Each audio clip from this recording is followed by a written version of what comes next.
Iran Israel যুদ্ধবিরতির 7 দিনও পার হয়নি, এরই মধ্যে ছড়িয়ে পড়েছে নতুন আতঙ্ক।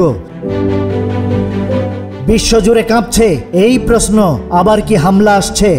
তেহরান বিশ্ববিদ্যালয়ের রাষ্ট্রবিজ্ঞান অনুষদের প্রধান ইব্রাহিম মোত্তাকি সরাসরি সতর্ক করেছেন, ইসরায়েল এবং যুক্তরাষ্ট্র মিলে সর্বোচ্চ 1 সপ্তাহের মধ্যে ইরানের উপর নতুন সামরিক অভিযান শুরু করতে পারে। তিনি বলেন, এই যুদ্ধবিরতি শুধু পুনঃসংগঠনের সময়।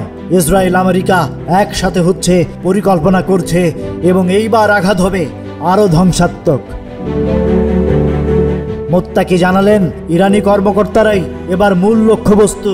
টানা 12 দিনের রক্তক্ষয়ী সংঘাতের পর যে যুদ্ধবিরতি এসেছিল 24 জুন, তা এখন সময়ের বোমার ঘড়ি মাত্র। বিশ্ব কি নতুন আরেক যুদ্ধের পথে হাঁটছে? ইরান কি এবার প্রস্তুত?